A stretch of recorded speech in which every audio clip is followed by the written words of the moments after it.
you. God bless you guys. Tuhan berkati saudara semua. Good evening, everyone. Selamat malam semuanya. It's good to be with you guys again. Senang sekali bisa bersama dengan saudara sekalian. I do think that I think three individuals, I think they're all women and that needs healing. I don't know why I keep seeing the chest area. Saya tidak tahu orangnya, tapi ada 3 orang wanita. Dan saya terus melihat ada mereka butuh kesembuhan di bagian dadanya. And one of you have a growth on the left side of the chest area. Dan salah satu dari wanita ini di bagian sebelah kiri dadanya ada suatu benjolan. Okay, so this is a bit sensitive, so I don't know. I don't think you want to put on the chat, but if you are that person, or if you need healing over the area, we just put your hands on your chest area right now. We just pray. Saya tahu ini agak sensitif ya, artinya kalau saudara mau tuliskan di chat boleh, tapi kalau tidak tumpangkan tanganmu pada bagian dadamu yang sakit. We just release healing and restoration right now in Jesus' name.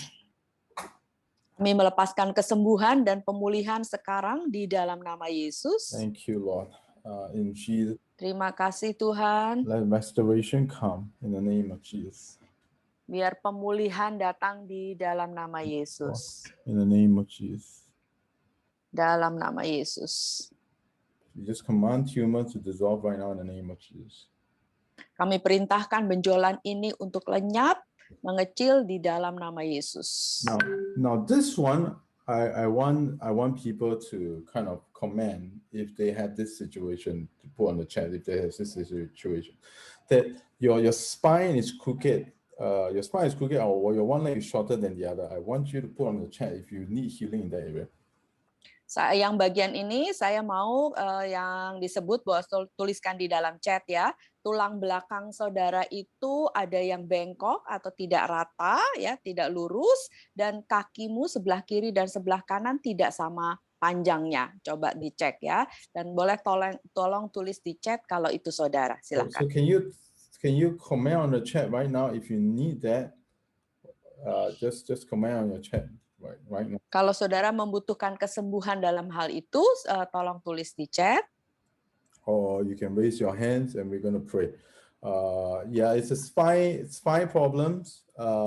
You know, one leg is shorter than the other. Yeah, so. Atau saudara boleh kasih emoji angkat tangan, ya, itu bagian tulang belakangnya bermasalah dan kakinya sebelah kiri dan kanan tidak sama panjang. I think there's someone.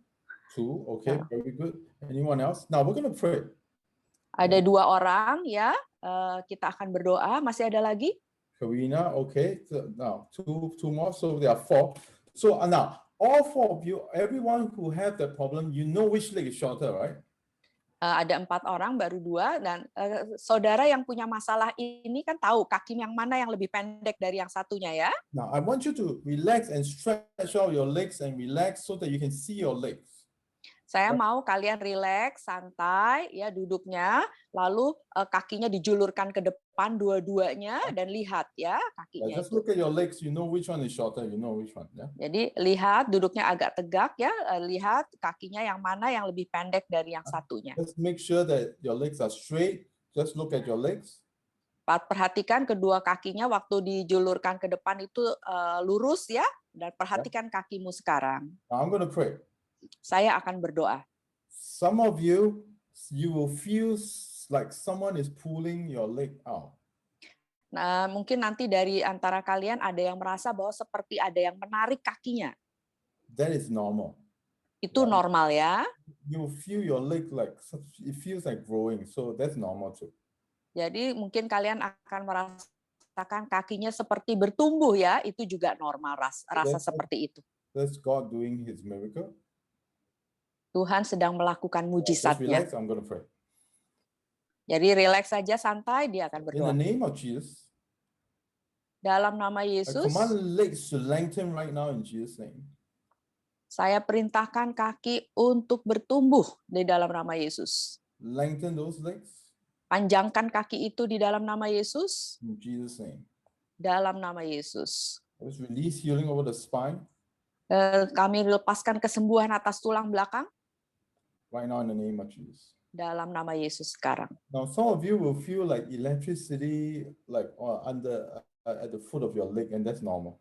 Dan mungkin kalian ada merasakan seperti aliran listrik di bagian bawah kakimu, telapak kaki, itu juga normal. Some of you will feel that there is this tension, like you feel like your leg is like growing up, and that's normal too. Dan kalau ada yang merasa seperti ada rasa tegangan, kayak kakinya ditarik, itu juga normal. Now we hurry up so you can type in the chat that you are feeling like something is falling out. And kalau ada merasa seperti itu, tolong segera ditulis di chat ya. if you feel that, you can raise your hands too. That's normal too. Yeah, you can raise your hands. Atau kalau saudara merasakan itu, nggak keburu tulis di chat, angkat tangannya juga boleh ya, atau kasih emoji angkat tangan boleh. Thank you, Lord, in the name of Jesus. Terima kasih Tuhan dalam nama Yesus. Thank you, Johnny. That's good, John. Like you can just move your back and just walk around and feel it. You feel that there is a significant difference over your body. Your back. Ya, Johnny, angkat tangan. Mungkin yang lain juga mulai gerakan tulang belakangnya ke kiri ke kanan dan cek ya. Yeah. So for Teddy and Esther and whoever the raise of their hands, I want you to move around and feel whether the spine problem is gone or the pain is gone. Yeah. Untuk Teddy, Esther, coba bergerak ke kiri ke kanan. Cek lagi apakah masalah di tulang belakangnya sudah hilang, gerakan tubuhnya. I don't know whether there's someone by the name of Susana. Saya tidak tahu apa ada yang bernama Susana di sini. Yeah, I'm looking for that person, like Susana. Saya sedang lihat apakah ada yang bernama Susana. Praise the Lord, Teddy. The pain is gone. Very good. Yeah, if you're Puji Tuhan, Teddy, sakitnya sudah hilang. Yeah, you can comment on the chat if you are Susana or Suzanne. Yeah. Thank you, Lord. Great. Kalau saudara boleh tulis di chat kalau ada yang namanya Susana atau Susan. Yeah. So I'm going to continue on. Yeah. So good evening. Saya akan teruskan ya.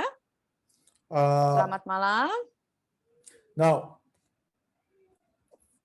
first of all, Susana. Okay, maybe let's do Daddy. Is it Daddy Iskandar? Where are you?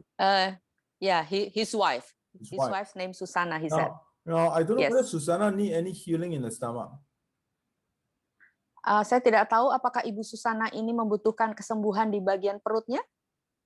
Pak Dedi? I don't know why I see that. Yeah, yes, okay. I don't know why I see the number 49 also. I don't know why. Saya juga tidak tahu, saya melihat angka 49, nomor atau angka 49. So maybe it's April 9 or she's 49 or 1949, I don't know. Yeah. Saya tidak tahu apakah itu artinya bulan April tanggal 9 ataukah tahun 49 atau umur 49.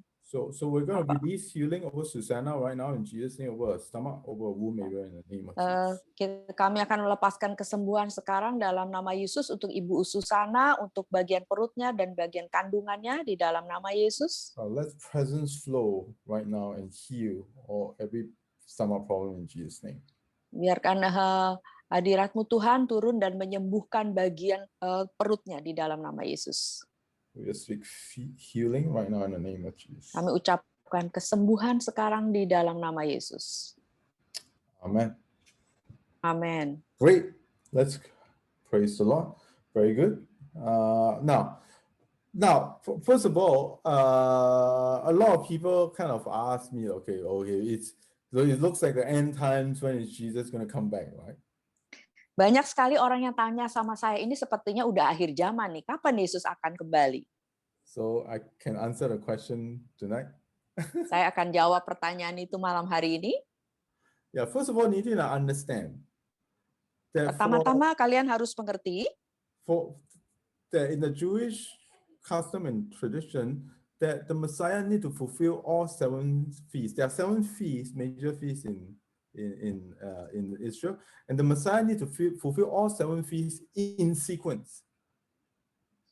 Jadi di dalam kebudayaan atau tradisi orang-orang Yahudi ada 7 hari raya perayaan yang harus dipenuhi dan itu harus terjadi atau digenapi secara berurutan. So now Jesus fulfilled the first 4 feasts already.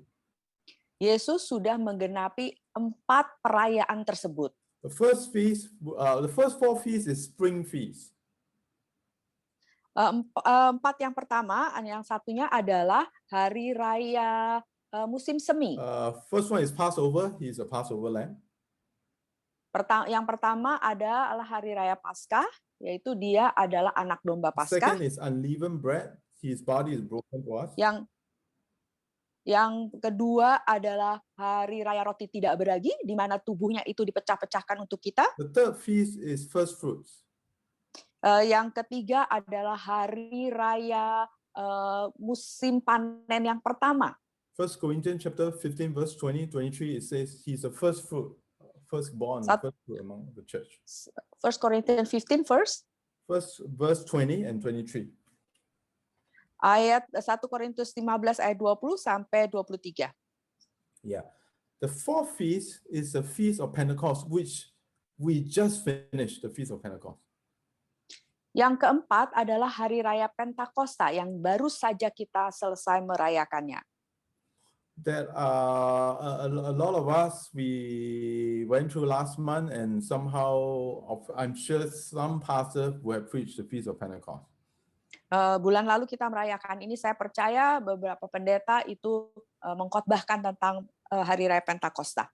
The feast of Pentecost was to celebrate God giving the law, God giving the 10 commandments. Hari raya Pentakosta adalah hari raya di mana kita merayakan Tuhan memberikan 10 perintah Allah. Yeah. So now the fifth feast that is now, these are the 4 spring feasts. Then the rest of the 3 is 4 feasts. Kemudian yang keempat tadi itu adalah hari raya musim semi, ya. Kemudian sekarang ada 3 hari raya yang berikutnya. Now the next feast that the Messiah should fulfill and have to fulfill is actually the feast of the trumpets. Hari raya berikutnya yang Mesias itu harus genapi dan harus terjadi adalah hari raya sangkakala, peniupan sangkakala. Now, so this is actually in the month of Elul. The 7th month. Month of Elul will be around August, September. Dan ini dirayakannya pada bulan Ilo namanya, yaitu kira-kira bulan Agustus, September. It's one whole month of repentance. It's called a month of repentance first. Yeah. Ini adalah 1 bulan pertobatan. Jadi ini disebut adalah masa bulan pertobatan. Now every day you're supposed to reflect upon your life and get your relationship with God correct, right? Jadi kita harus pada bulan itu kita harus merefleksikan diri kita, hidup kita, dan membenarkan hubungan kita kembali dengan Tuhan. Now every day there will be a trumpet blast. Ada sangkakala yang dibunyikan, yang ditiup. Yeah, and so now by the end of Elul, the next month is Tishri. It's called Tishri, which will be October. Okay. Setelah itu selesai, bulan berikutnya bulan Tishri, yaitu bulan Oktober. Now, at the beginning of Tishri, there is the first 2 days, the first 48 hours, the first 2 days, right? Is a very unique 2 days.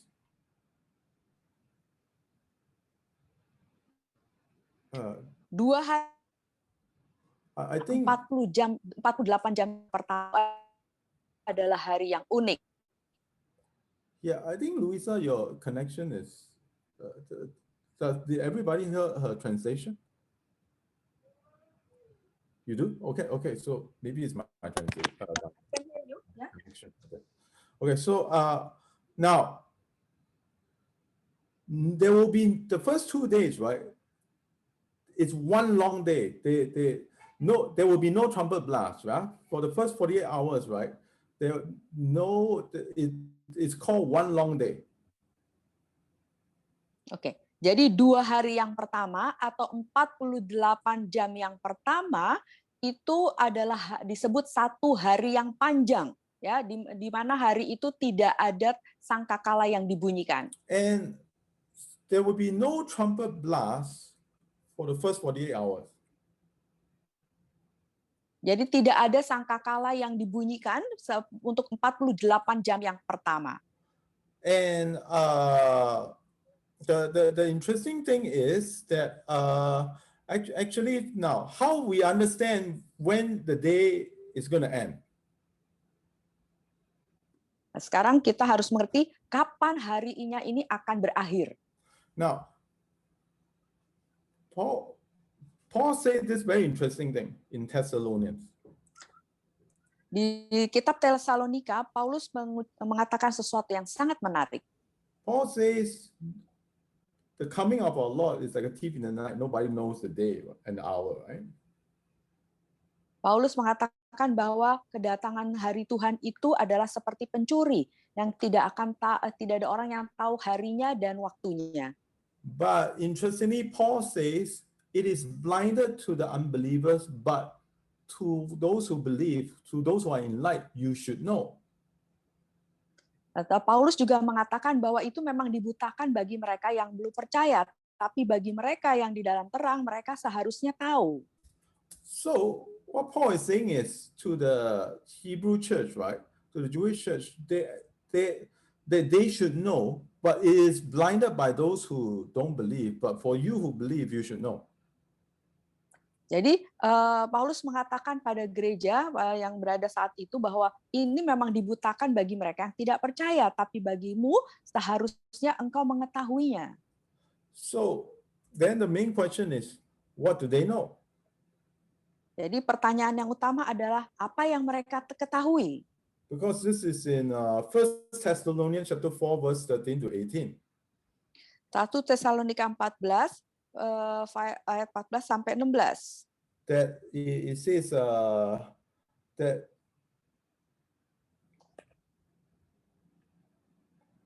the Lord will descend in heaven with a cry of command and the voice of an archangel and with the sound of the trumpet blast, right? And so this is in verse 16. So it actually tells you there's a trumpet blast, then the archangel comes, and then we'll be all caught up with him, right?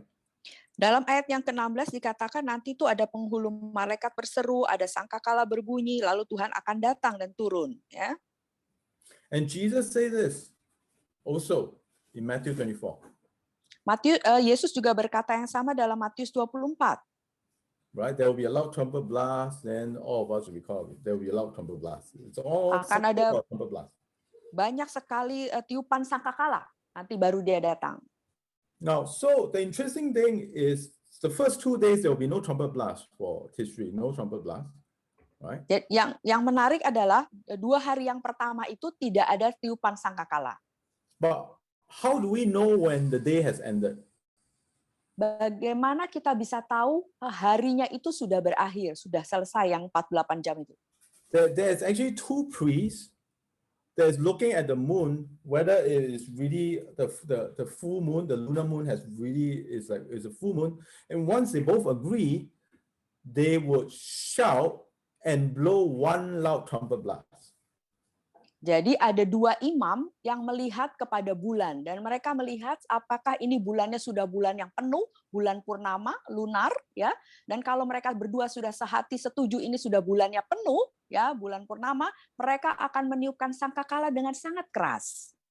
That means when they hear the trumpet blast, it means it's the beginning of the Feast of the Trumpet.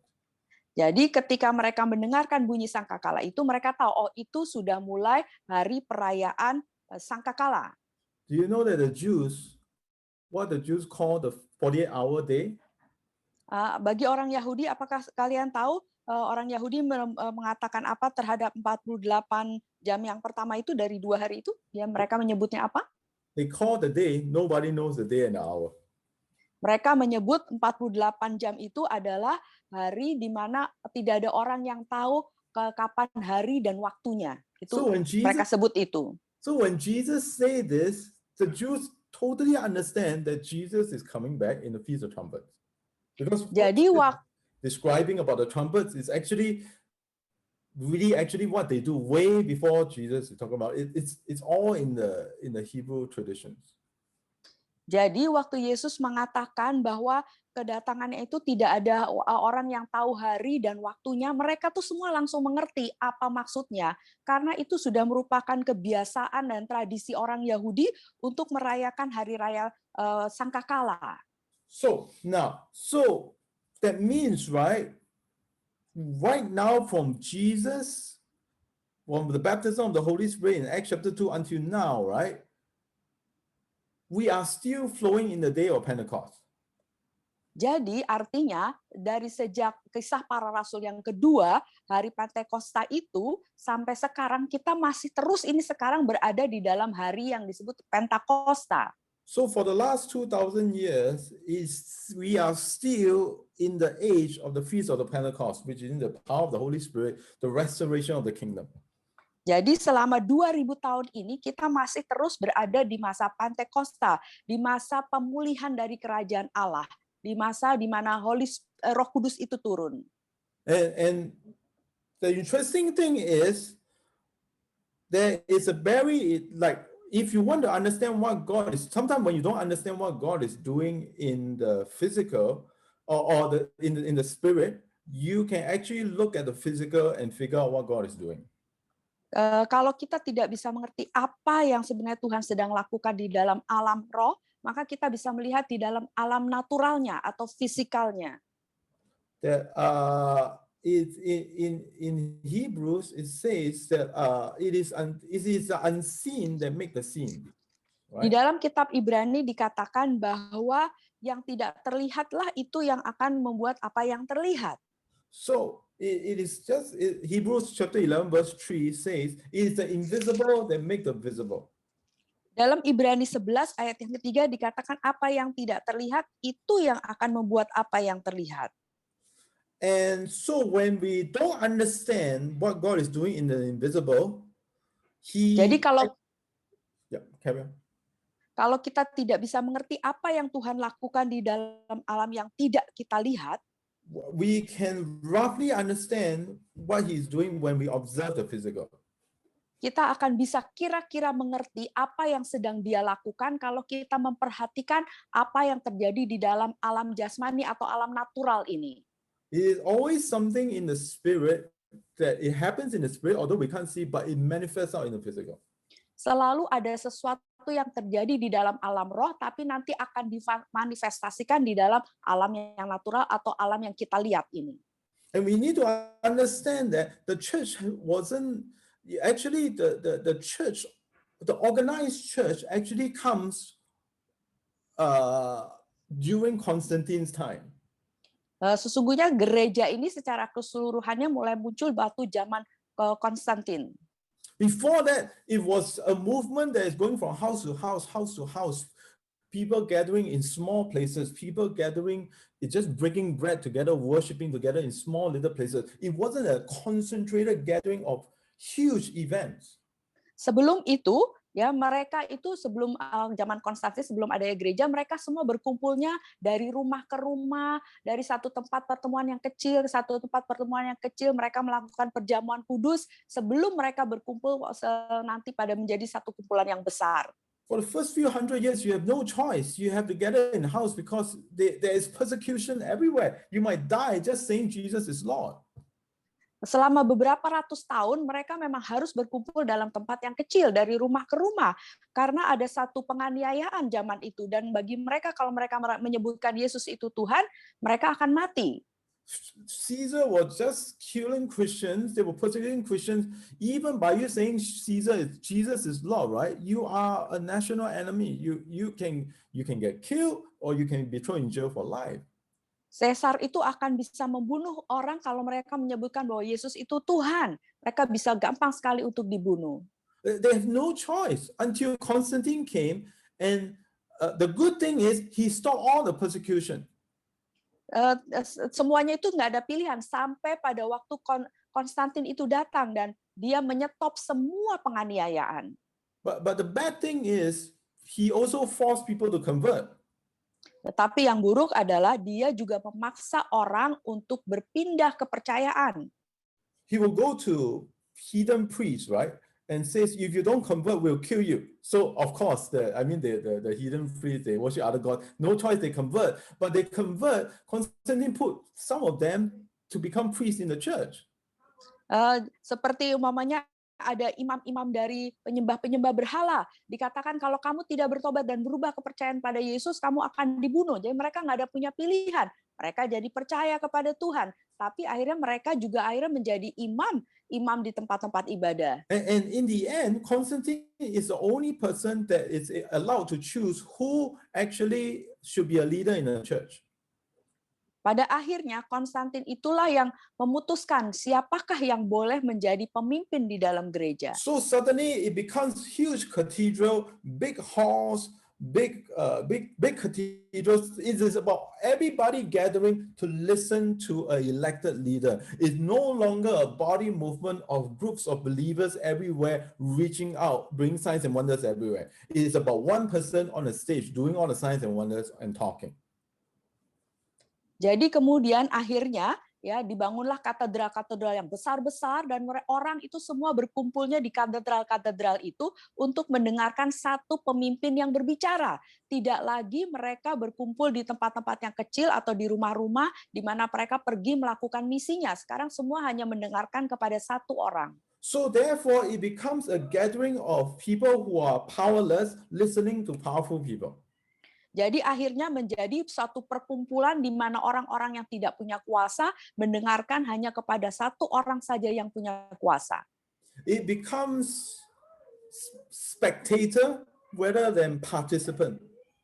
Mereka cuma menjadi penonton saja atau pelihat saja daripada mereka ikut berpartisipasi. But you know, and the church went through a dark age.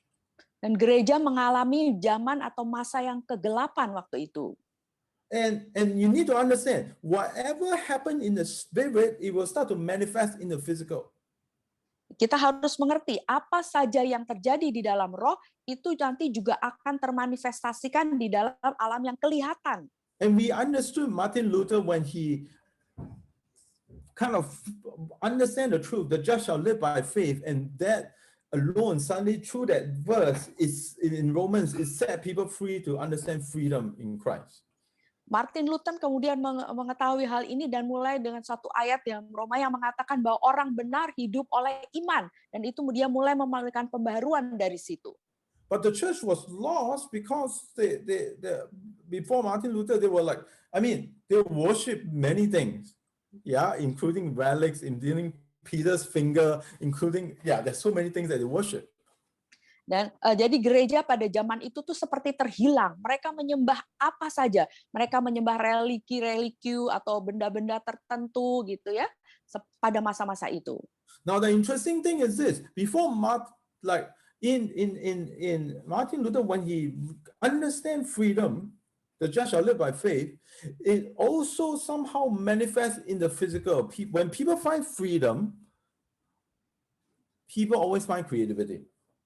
Oke, jadi Martin Luther kemudian menyadari sejak dia mengetahui adanya suatu kemerdekaan, kebebasan, bahwa orang benar hidup oleh iman, dan kita harus tahu apa yang terjadi di dalam alam roh, kemudian nanti juga akan termanifestasi atau kelihatan nyata di dalam alam yang nyata.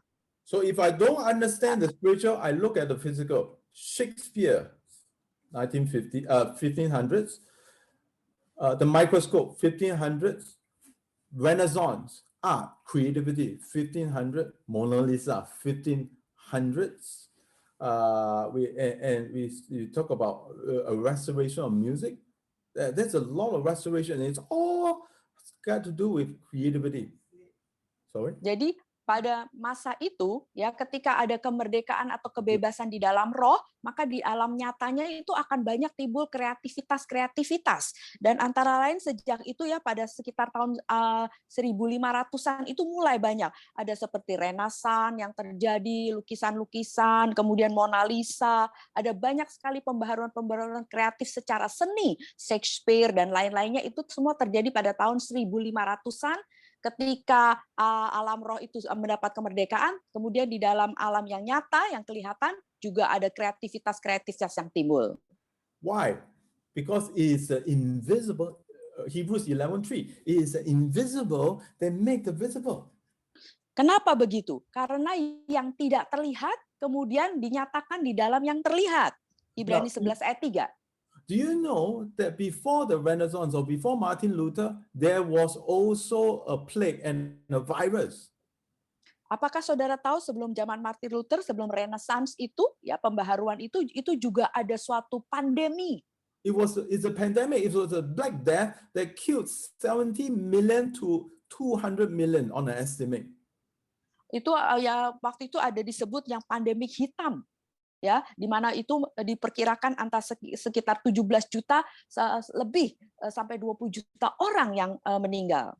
Well, they don't have the vaccine. They don't have medicine. They are worse than all of us.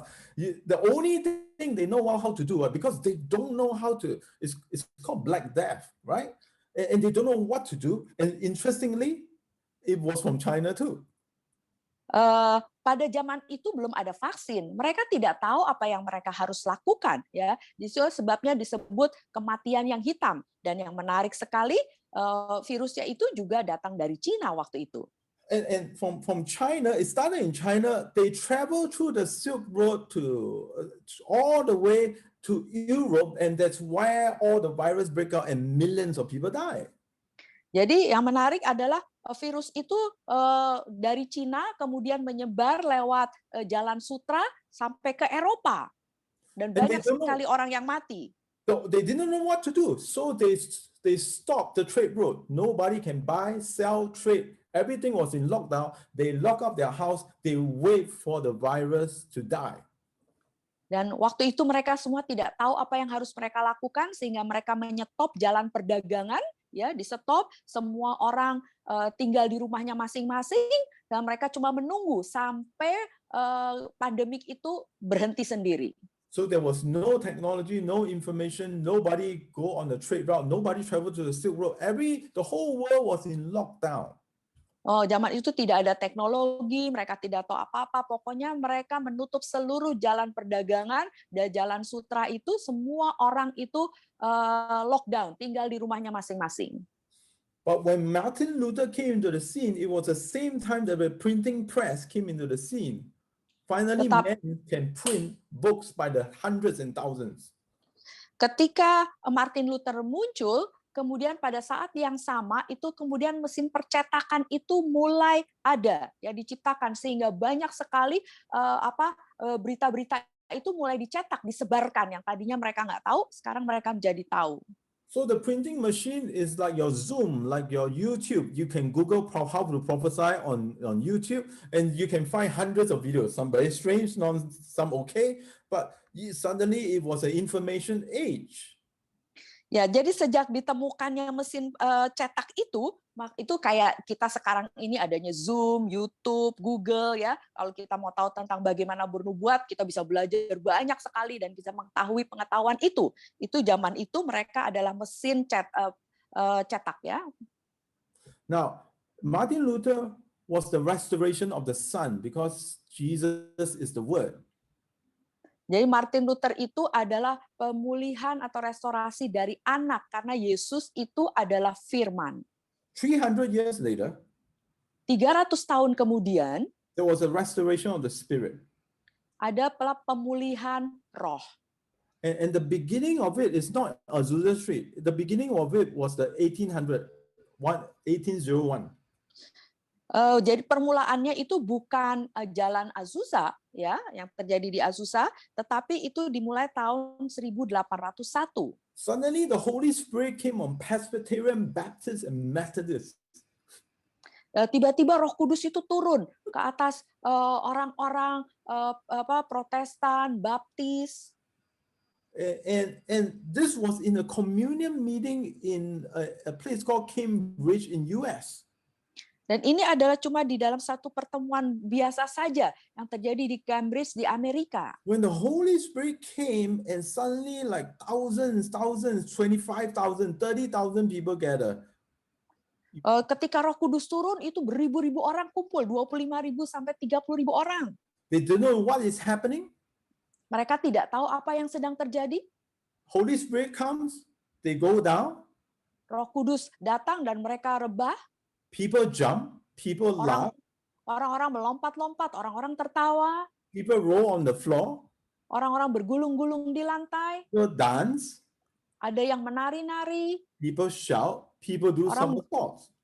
orang-orang berteriak-teriak, orang ada yang melompat. And they didn't know what to call it. So they call it jumping exercise, running exercise, laughing exercise, rolling exercise, falling exercise. Because they don't know.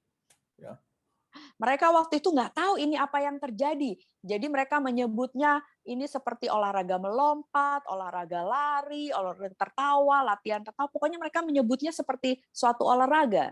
But this they know. A lot of them, when they go down on the floor, when they come out, they behave like a different person. There are fruits in that slaying in the spirit. Tapi mereka tahu ketika mereka rebah jatuh di lantai, ketika mereka bangun lagi, sesuatu terjadi, mereka berubah menjadi seperti orang yang berbeda. Itu ada buah rohnya. And the funny thing is, it also attracts the non-Christians. So the non-Christians actually go there because there's nothing to do, no TV then. So they actually go to see this revival. Jadi yang menarik juga, hal ini juga membuat orang-orang yang tidak percaya atau belum percaya, bukan orang Kristen, itu tertarik dan datang dan mereka melihat. Karena zaman itu belum ada TV. Same thing happened. They go into the revival. These are non-believers. They fall down, they cry, they repent, they laugh, they shout. And it seems that the non-believers are getting slain all over the place too at the same time. Dan ini juga terjadi pada mereka, orang-orang yang belum percaya ini. Ketika mereka datang dalam pertemuan-pertemuan ini, mereka juga rebah ke tanah, mereka dilawat Roh Kudus, mereka tertawa, mereka bertobat. Dan hal yang terjadi sama terjadi pada mereka juga. There was a doctor that tried to run away. He find it too intense. He was there to mock everybody, but he find it too intense. He ran away. Halfway through running in the woods, he got slain by the Spirit, got out and repent. Ada seorang dokter yang merasa, waduh, ini kayaknya gimana banget gitu ya, terlalu menegangkan. Sehingga dia mau melarikan diri dari situ, dia lari keluar, waktu dia jalan sampai di tengah-tengah hutan, baru sampai, dia rebah ke tanah dan dia dilawat Roh Kudus. It was 100 years of build up until Azusa Street. That's where the Pentecostals come from.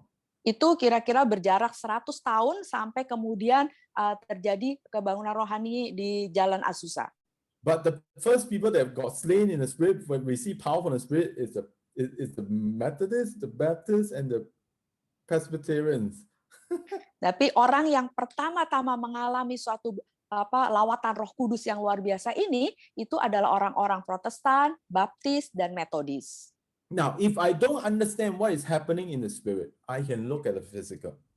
Kalau saya tidak bisa mengerti apa yang terjadi di dalam alam roh, lihatlah pada alam yang nyata, yang natural, yang kita bisa lihat.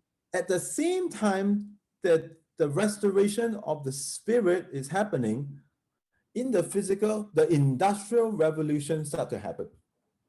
Pada saat yang sama, ketika terjadi suatu pemulihan, restorasi di dalam alam roh, maka di dalam alam yang nyata, hal-hal yang bersifatnya industri itu akan mulai termanifestasikan atau terjadi. So the Holy Spirit is power, right? You shall receive power, right? Jadi Roh Kudus adalah kuasa, kan dikatakan kamu akan menerima kuasa. In the physical, men suddenly understand how to harness power. Steam engine, coal, fuel energy, fossil fuel, electricity, all this started invention, industrialization started to happen. Seperti Roh Kudus adalah kuasa di dalam alam roh, kan? Di dalam alam nyatanya kemudian termanifestasi apa? Orang menciptakan mesin uap, mesin kereta api, ada listrik, ada hal-hal yang bersifat juga industri yang ada hubungannya dengan kuasa atau power energi itu terjadi. Machinery, man started to understand how to flow in power. At the same way, in the Spirit, man also started to understand what is the power of the Spirit. Di dalam hidup yang nyata ini orang mulai mengerti bagaimana itu cara kerja industri, bagaimana cara kerja mesin terjadi. Nah, di dalam alam roh juga orang-orang mulai secara rohaninya mereka mulai mengerti bagaimana kuasa Roh Kudus itu bekerja. So God started to restore restoration of the spirit begins in 1800. Jadi Tuhan mulai memulihkan restorasi atau pemulihan kuasa ini tahun 1800. God started to restore the restoration of the sun, which is the word, begin in the 1500. Tuhan mulai memulihkan anak, yaitu Yesus sebagai firman itu sekitar tahun 1500-an. Now 200 years later, which is us. 200 tahun kemudian dari 1800 itu sekarang kita. There's only one person of the Trinity left to restore. Hanya satu pribadi dalam Trinitas yang perlu dipulihkan, yang belum. How many of you have realized in the last 2 decades there is so many father heart message that suddenly started to come out of the body of Christ? Berapa banyak dari saudara menyadari dalam 20 tahun ini, 2 dekade ini, begitu banyak sekali firman mengenai pemulihan hati Bapa. Yeah, the father heart message, sonship, identity, empowerment. Ya, ada begitu banyak sekali firman tentang identitas, bagaimana kita menjadi anak, bagaimana kita diberikan suatu kuasa. Now, why in this last 2 decades suddenly God want to restore prophecy? Kenapa di dalam 2 abad terakhir ini, 2 dekade terakhir ini, Tuhan itu mau mulai memulihkan nubuat? Well, that's because in Joel chapter 2, verse 28, it says, I'll pour out my spirit on all flesh, my sons and daughters will prophesy. Every time when the Holy Spirit is poured out, every time God desires his sons and daughters to hear his voice. Karena dikatakan pada hari-hari terakhir ini ketika rohnya dicurahkan, maka anakku laki-laki dan perempuan akan bernubuat. Itu adalah kerinduan hati Tuhan untuk memulihkan ini. In the last 20 years, how many of you have heard the Malachi verse, I shall return the heart of the father to the children, heart of the children to the father? Dalam 20 tahun terakhir ini, berapa banyak dari saudara yang mendengarkan firman dari Maleaki bahwa Tuhan akan memulihkan hati bapa kepada anaknya, hati anak kepada bapa? I mean, if you are a 3-year-old Christian, you would have at least hear one time this message about how the heart of father to the children, how the children to the father. Kalau saudara baru menjadi orang Kristen 3 tahun terakhir ini, pasti paling tidak 1 kali saudara pernah mendengar firman Maleaki itu, hati bapa berbalik kepada anak, hati anak berbalik kepada bapa. How many of you in the last 20 years realize like suddenly there's so many people posting videos about healing in the streets, God empowering people, prophesying in the streets, like just so much empowerment even in YouTube.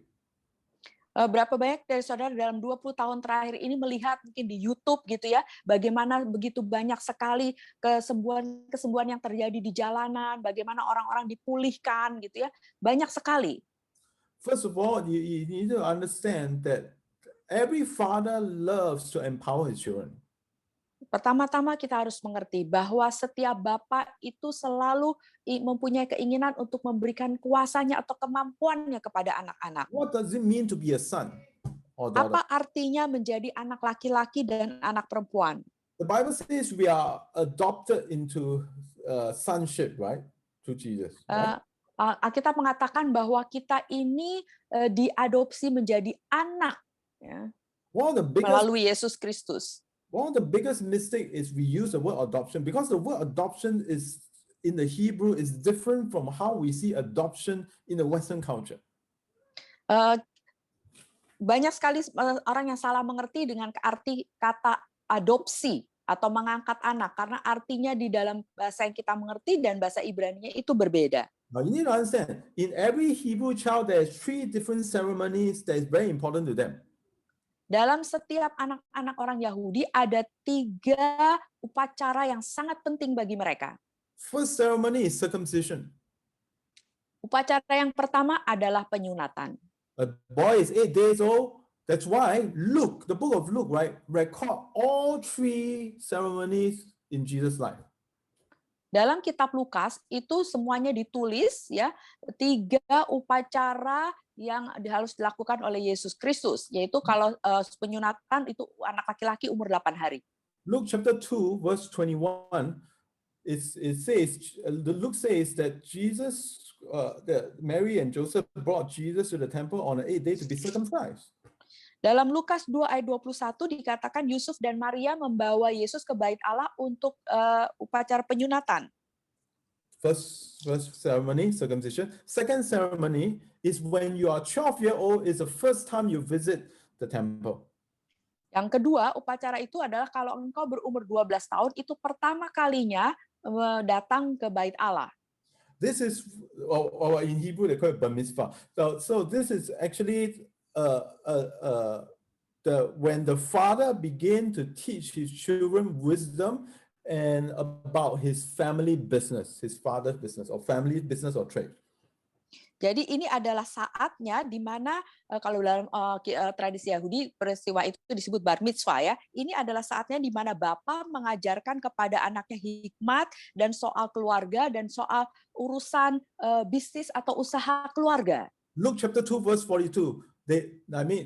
Mary and Joseph lost Jesus, right? They lost God. Like, oh my God, we lost God. And they went 2 days, they went back and realized that Jesus was in the temple. And what did Jesus say? Do you not know that I am here to do the Father's business? Ceremony number 2. Masih ingat peristiwa waktu Yesus terhilang? Wah, mereka kehilangan Tuhan. Gimana kok mereka bisa kehilangan Tuhan ya? Setelah 2 hari, Maria dan Yusuf Yesus di bait Allah, dan saudara masih ingat apa yang dikatakannya? Tidak tahukah kamu aku harus berada di rumah Bapakku untuk, dalam bahasa Inggris, untuk urusan atau bisnis Bapak. Yeah, so the third ceremony is where we call the ceremony of adoption. Luisa, your connection, maybe you can off your video. I'm sorry. Maybe you can off your video so that okay. more important Yes, to hear sure. the voice. So do you get what I'm saying? Okay, can you repeat you repeat please the third ceremony? Okay. The third ceremony is called the ceremony of the adoption. This is the adoption. Upacara yang ketiga. Yeah. Upacara yang ketiga adalah upacara adopsi. Inilah yang dimaksud dengan adopsi yang sebenarnya. So this is when the father gives the son full authority to make decisions on behalf of his father. Jadi ini adalah upacara di mana bapaknya memberikan otoritas sepenuhnya kepada anaknya untuk melakukan urusan atau usaha atau bisnis bapaknya. It means that he possesses his father's mind, thoughts of the father, his values, identically is like a replica of the father. Jadi ini adalah saatnya di mana dia memiliki pikiran bapaknya, hati bapaknya, semua identitasnya itu sama seperti bapaknya. It has to be done in the public. Dan ini semua harus dilakukan di depan umum. To tell the world that this is my son, listen to him, I give him full authority. Untuk mengatakan kepada semua orang bahwa inilah anak laki-lakiku, aku memberikan kepada dia otoritas penuh, dengarkanlah dia. And it's done at 30 years old. Dan itu dilakukan waktu umur 30 tahun. When Jesus was 30, he went to the river Jordan. A voice from heaven says, "This is my beloved son, whom I'm pleased with." He told it to every single person that is there. Dan waktu Yesus berumur 30 tahun, dia pergi ke Sungai Yordan untuk dibaptis, dan suara Bapaknya terdengar, inilah anakku yang kukasihi, kepadanya lah aku berkenan, dengarkanlah dia. That's why you see Jesus filled with power and authority, and he comes with a statement that the son only do what he see the fathers do. That means what this ceremony is saying is, whatever we see of Jesus, we are seeing of the Father. Jadi pada saat itu Yesus itu dipenuhi dengan otoritas dan kuasa Bapaknya. Oleh sebab itu dikatakan bahwa apa yang kau lihat aku lakukan juga dilakukan oleh Bapaknya. Jadi apa saja yang dia lakukan itu adalah seperti yang dilakukan oleh Bapaknya. The problem with our American idea of adoption is nobody want us. Jesus come, God comes, he want us, so we were not wanted. So he took us, and suddenly we become his family. It's not what it means. Tapi cara pandang kita tentang adopsi yang biasanya kita tahu dari cara Barat adalah oh nggak ada yang mau saya, nggak ada yang menginginkan saya, jadi sekarang Yesus mau saya, dia yang mengadopsi saya jadi anaknya. Bukan itu arti sebenarnya. No, the beautiful thing about God's adoption is you were wanted all along. Yang indah sekali tentang adopsi Tuhan ini adalah kita ini sebenarnya memang sudah diinginkan oleh Tuhan itu dari zaman dulu, sudah lama sudah diinginkan Tuhan. When Paul says that we are adopted into his family, what it means is that right now, God, the first thing that God does is saying, you represent me, you have my face, you have my heart, you have my decisions, you have my power, you are exactly like me. That is adoption. Jadi sebenarnya yang dimaksudkan dengan adopsi atau pengangkatan anak itu adalah bahwa kita itu memiliki wajahnya Tuhan, hatinya Tuhan, kuasanya Tuhan, dan memiliki keputusan yang sama seperti Dia. See, one of the idea of misunderstanding of idea of adoption is nobody want us. God didn't want us, but we receive Jesus. He changed his mind, then he want us. It is not the story of God. The story of God is you were made in his image and likeness all along. And he's telling you that you are like me, like father, like son. Jadi kesalahpahaman dari soal adopsi ini adalah kita nggak ada yang mau, sekarang Yesus mau. Jadi sekarang dia memberikan hidupnya kepada kita, hatinya. Tidak, itu tidak seperti itu karena yang sebenarnya adalah dari sejak zaman dulu dia sudah memberikan kepada kita gambar dan rupanya bahwa dia menyukai kita dari sejak zaman dahulu. That is why at this moment I don't know why so many people are asking when Jesus is coming back. Jadi sekarang saya juga nggak tahu kenapa begitu banyak orang bertanya, kapan ya Yesus datang lagi, kembali lagi? Because if we are flowing in the feast of the Pentecost, karena kalau kita mengalir di dalam perayaan Pentakosta ini, the last thing in the feast of the Pentecost, hal yang terakhir dari pesta perayaan Pentakosta ini, this is in Leviticus. Di dalam kitab Imamat. Let me bring you to the verse. I think it's Leviticus 23. Imamat 23. Let's go there. Mari kita lihat. If you can't find Leviticus, it's book number 3 of the Bible. Don't go too far. If you go to Revelation, you miss Leviticus already. It's not too far. Imamat itu buku ketiga dari depan, ya, jangan sampai ke Wahyu, kejauhan. Now, so the feast of the tabernacle begins in Leviticus 23 verse 15. Yeah. Pesta perayaan Pentakosta ini Imamat 23 ayat yang ke-15. Yeah, they tell you wait, and it talks about the 7 week, and after the 7th Sabbath, there's add one more day. That means it's 50. 50 is always a powerful number. It's like the year of Jubilee where God sets everything free. Di sini ada 7 minggu ditambah 1 hari jadi 50 hari, jadi 50 ya, 7 minggu tambah 1. Dan itu 50 itu adalah satu perayaan, yaitu Jubilee, satu perayaan Jubilee. Now the interesting thing is this, it says that in verse 17 it says, you shall bring to your dwelling 2 loaves of bread, wave offering, now I don't know what yours says, that it is okay, verse 17 it says, they shall be a fine flour and baked with leaven, which is the first fruit of the law. That means bring 2 loaves of bread, leaven bread. Dalam ayat yang ke-17 dikatakan di situ kita harus membawa 2 buah roti yang dibuatnya dicampur dengan ragi. Jadi ini roti beragi. You know what? In the Bible, right, throughout the whole Bible, right, God never accept leaven bread because leaven always represents sin. Kalau kita baca di seluruh Alkitab, yaitu Tuhan tidak pernah menerima roti yang beragi karena ragi itu melambangkan dosa. Have you ever realized that? It's always, every time it's talking about leaven, it's always talking about sin. The leaven of the Pharisees is leaven of sin. It's always talking about sin. Perhatikan ya, kalau Yesus bicara tentang ragi, umpamanya ragi orang Farisi itu dosa. Ragi itu melambangkan dosa. But in the feast of the Pentecost, you're supposed to give 2 loaves of bread to the priest that is filled with leaven. Di dalam hari Pentakosta ini kita harus memberikan 2 buah roti kepada imam, tapi rotinya itu yang beragi, ada raginya. And the priest will take the bread. Imam akan mengambil roti itu. He will lift it up to heaven and he'll say something like this. Dia akan mengangkatnya ke arah surga, ke langit, dan berkata seperti ini. I thank you, God, that your holiness is willing to mix with our unholiness. Your unleavenness is willing to mix with our leavenness. You are clean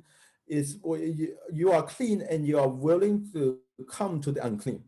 Jadi kira-kira imamnya akan berkata, terima kasih Tuhan, Engkau itu yang kudus mau bercampur dengan kami yang nggak kudus, Engkau yang bersih yang mau bercampur dengan kami yang tidak bersih, Engkau yang tidak beragi mau bercampur dengan kami yang beragi. And he will take the bread and he will break the bread and he will pour oil to the bread, all the way dripping over. And once it's finished, he will show the bread to the person. Lalu dia akan mengambil roti itu dan memecahkannya jadi 2 dan menuangkan minyak ke dalamnya sampai minyak itu menetes. Setelah itu dia akan memberikan roti ini kepada orang tersebut. And he will say this thing. Dan dia akan berkata begini. And the day of Pentecost has fully come. Bahwa hari Pentakosta sudah sepenuhnya datang. Acts chapter 2 verse 1. It says, and the day of Pentecost has fully come. Kisah Para Rasul 2 ayat 1 mengatakan dan hari Pentakosta itu sudah datang. What happened? Apa yang terjadi?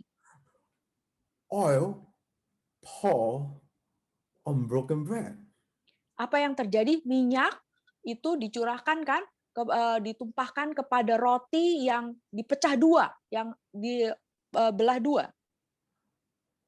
Oil is God. See, the Feast of Pentecost is not about us getting our life right so that God can pour His Spirit. The Feast of the Pentecost is God is willing to pour His holiness into our unholiness, His livenness into our His unlivenness to our livenness. The Feast of Pentecost is the day that God accepts our brokenness and our living, and He says, "It is okay. I'm still wanting to fill you."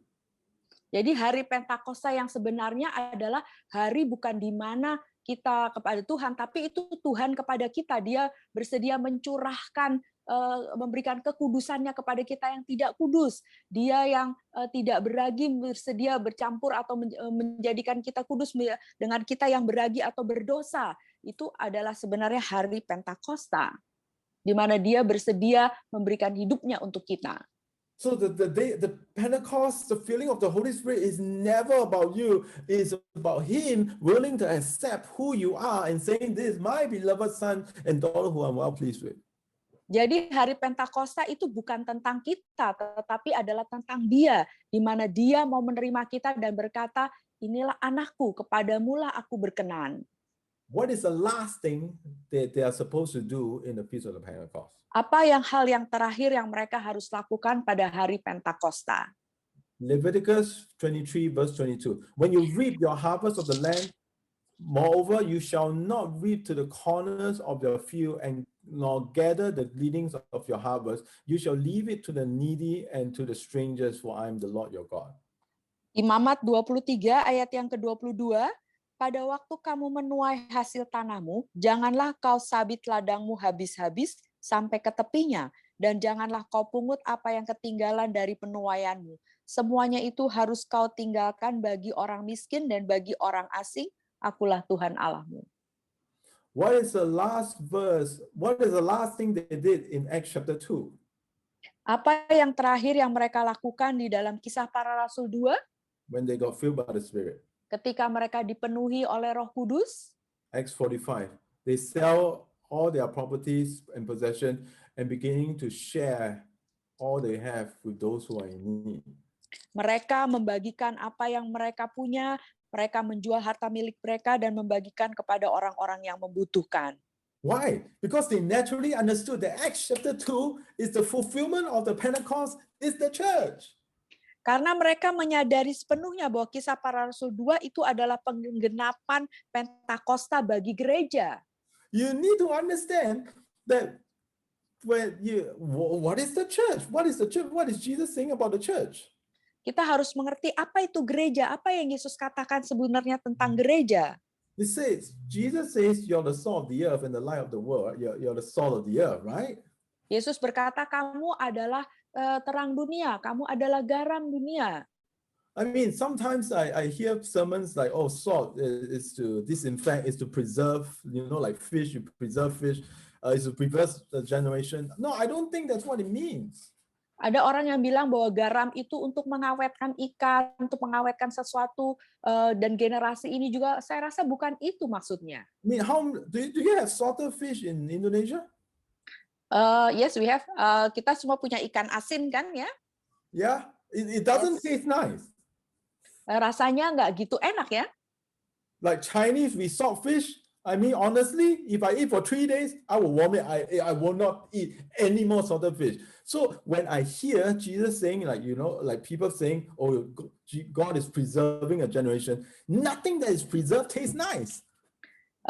Jadi kalau saya makan 3 hari berturut-turut makan ikan asin, ya ikan yang diawetkan, ya itu rasanya wah nggak enak, saya udah pengen muntah ya.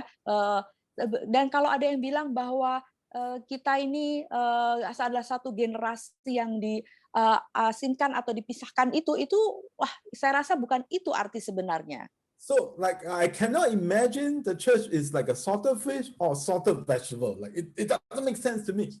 Saya nggak bisa bayangkan bahwa gereja itu digambarkan seperti ikan yang diawetkan atau sayur-sayuran yang diawetkan, dilestarikan. Or add flavor to the food. Okay, yeah, but it doesn't make much sense too. What is Jesus saying? Atau mungkin itu untuk menambahkan rasa di dalam makanan. Ya bisa, tapi sebenarnya apa yang Yesus maksudkan? Luke chapter 14:34 tells you the meaning. Lukas 14 ayat 34 mengatakan kepada kita artinya. Therefore salt is good, but if salt has become tasteless, or what is it for seasoning? 35 is useless for the soil or for the manure pile. It is thrown out. He who has a ear, let me hear. 35. I want you to read 35. Okay. It's useless for the soil. It's useless for the dung pile. Lukas 14 ayat yang ke-35, garam itu ya, tidak ada lagi gunanya baik untuk ladang maupun untuk pupuk dan orang-orang membuangnya saja. Siapa yang mempunyai telinga untuk mendengar hendaklah ia mendengar. So the word soil there is also the word earth. Kata pupuk di situ juga adalah kata tanah atau bumi. I mean, suddenly Jesus talk about poo-poo, right? I mean, is your translation poo-poo also same thing? It's fertilizer. Oh, it's not fertilizer. Actually, in the Hebrew, it's actually poo-poo, like. Oke. Jadi dalam bahasa Ibrani-nya itu bukan pupuk, tetapi kotoran manusia. So 2 things, earth, the soil, and poo-poo. I don't. Jadi ada 2 arti di situ ya. Yang pertama adalah tanah, ya bumi, dan yang kedua adalah kotoran manusia so atau kotorannya. What is Jesus saying? Jadi apa yang Yesus maksudkan? The salt where Jesus, where they get the salt from? They get the salt from the Dead Sea. Dari mana mereka mendapatkan garam? Mereka mendapatkan garam dari Laut Mati. And from the Dead Sea, there's a few kind of salt. One of those salt is called potassium nitrate. Di Laut Mati itu ada 2 macam garam. Yang pertama disebut potasium natrit. If you are a farmer, you should know that there's 3 different types of the ingredient that is needed in a fertilizer. One of them is potassium nitrate. Why? Because when you have potassium nitrate, that's the only way you have flowers and you have fruits. Jadi kalau saudara seorang petani, saudara akan tahu bahwa ada 3 macam pupuk yang dibutuhkan. Ya, salah satunya adalah potasium nitrat, di mana itu kalau nggak ada itu yang dibutuhkan supaya pohon itu bisa berbunga dan berbuah. So they will harvest it, they will take it from the Dead Sea and they use it as fertilizer for the field. Jadi mereka mengambil potasium nitrat itu dari laut mati dan mereka pakai itu sebagai pupuk untuk tanaman mereka. So the second thing that they do is that, you know, in Jesus' time, right, there's no toilet, there's no toilet paper, you know, they do their business, right? So all the crap is there, you know. Jadi zaman Yesus itu kan nggak ada kertas tisu ya. Jadi ketika mereka membuang air ya begitu aja di sana. But what they do is that they will scoop one scoop of salt and they'll pour it over the dung so that it will disinfect and they will kill all the germs and disinfect and not allow any bad things to grow. Jadi apa yang mereka lakukan adalah setelah mereka membuang air, mereka mengambil garam ini atau potasium ini dan mereka taruhkan di atas kotoran mereka itu sehingga membunuh semua bakteri dan kuman-kumannya lah gitu ya. So when Jesus say the church is like a salt, it's like salt. Jadi ketika Yesus berkata bahwa gereja itu seperti garam, he is saying that if there is no growth in the field, I'm going to sprinkle you like fertilizer and good things will grow in the field. If there's bad things growing on the other side, I will sprinkle you over the other side and to stop the bad things from growing. Jadi yang dimaksudkan dengan Yesus adalah kalau ada suatu bagian yang tidak berbuah, dia akan memberikan itu, garam itu supaya menjadi berbuah. Tetapi kalau di sisi lain ada sesuatu yang buruk, ya, yang nggak baik seperti kotoran manusia tadi, dia juga akan memberikan yang sama garam itu supaya itu mensterilkan atau membunuh semua bakteri dan kumannya. In both cases, it shifts the atmosphere. Dalam kedua kasus yang berbeda ini, kedua-duanya akan mengubah atmosfer. One allow good things to grow, one stop bad things from growing. Yang satu menyebabkan hal yang baik bertumbuh, yang satu menyebabkan hal yang buruk itu stop, berhenti. At this moment, the church, God wants to sprinkle his sons and daughters over the earth to the places of darkness, over barren places, so that he wants our sons and daughters to bring the kingdom of God over all the earth. Ya, pada saat ini yang Tuhan mau, dia adalah mau menyebarkan anak laki-lakinya dan anak perempuannya kepada dunia yang gelap ini, supaya membawa terang kepada tempat yang gelap itu. The greatest arts creativity, the Renaissance actually begin, and one of the main catalysts or one of the things that started the Renaissance was actually the pandemic. That suddenly when the pandemic is over, suddenly when people come out, they are hungry for information, they start to gather and you know, the pandemic, right, actually created this hunger for people to gather, for hunger for people to find out things, discover things. Jadi hal yang terjadi di Renaissance itu, ya, terjadi Renaissance itu adalah setelah adanya pandemik itu. Ya, pandemik yang gelap yang tadi diceritakan, kemudian setelah ini selesai, itu menimbulkan rasa kelaparan yang besar kepada orang-orang, sehingga orang-orang ingin lapar untuk bertemu, lapar mau menciptakan sesuatu, lapar akan informasi. Yeah, I think that right now God is setting up all of us as body of Christ together, right, to come to understand the time that we're living in, so that when this whole pandemic is over, He's going to sprinkle us as salt, and we're going to shift atmosphere in Jesus' name. Jadi kita sekarang ini harus menyadari pada masa sekarang kita mengalami pandemi ini, bahwa ini Tuhan sedang mempersiapkan kita supaya ketika ini kelar, maka anak-anak laki-laki dan anak perempuannya itu akan menyebar ke tempat-tempat yang gelap, akan menghasilkan buah, maka akan ada sesuatu yang terjadi. Because God is setting up for another industrial revolution and that is happening. Karena Tuhan sedang mempersiapkan suatu revolusi industri yang akan sedang terjadi ini.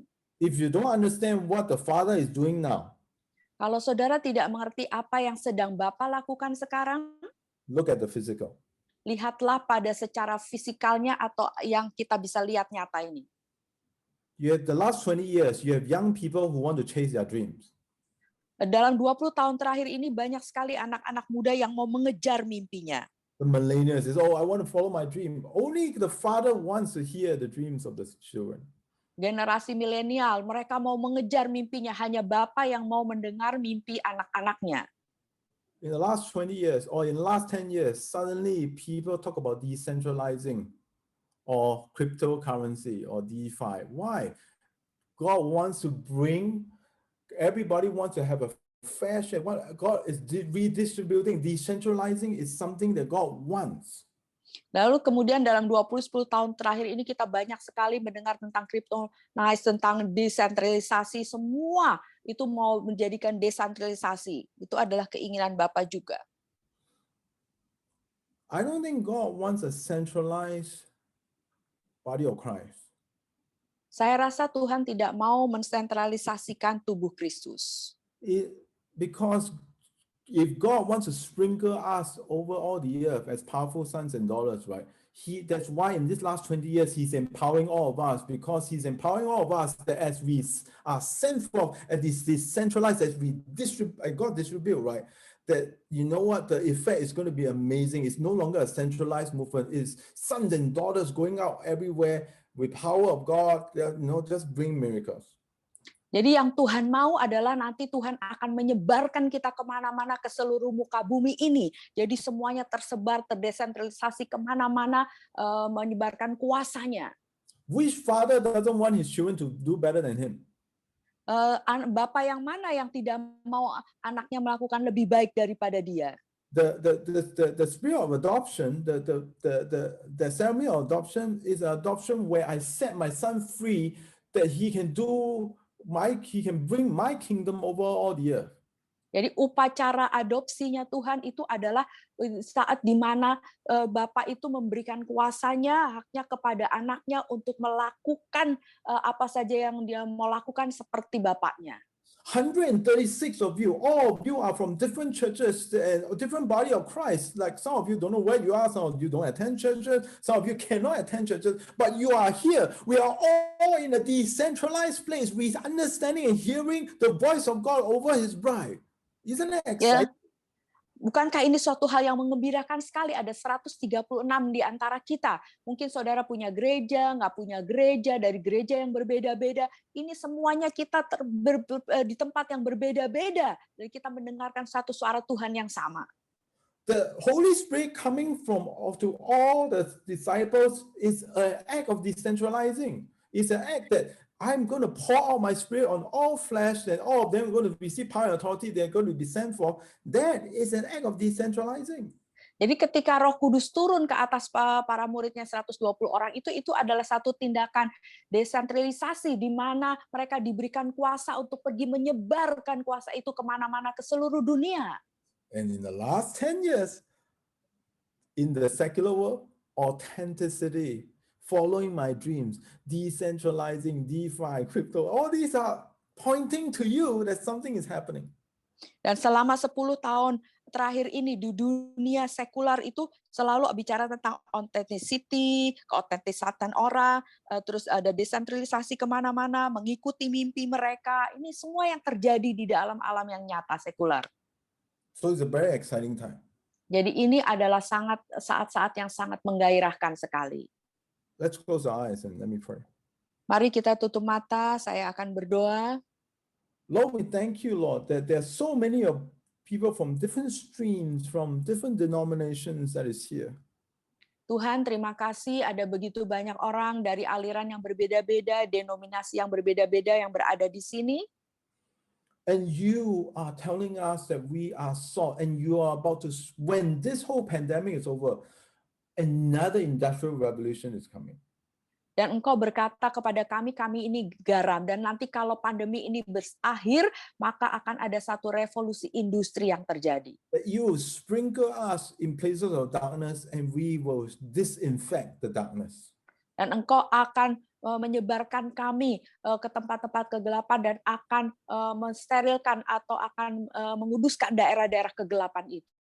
That if you sprinkle us to the places that's barren, we will be fertilizer to cause the atmosphere to grow in Jesus. Kalau Engkau mengirimkan kami ke tempat-tempat yang mandul, maka kami akan membuat tempat-tempat itu menjadi subur bagi Yesus. But Lord, you are setting us up to something great. Tuhan, Engkau sedang mempersiapkan kami untuk sesuatu yang besar. That as we hear this, maybe take it to heart. Dan kalau kami mendengar ini, kami sungguh-sungguh masukkan itu dalam hati kami. The Pentecost, you met us, and we are still flowing in the feast of the Pentecost. Di mana pada masa Pentakosta itu engkau memenuhi kami. Dan sekarang kami masih terus mengalir pada masa Pentakosta ini. Because the trumpet has not yet blown. Karena sangkakala itu belum ditiup. So Lord, we thank you, Lord.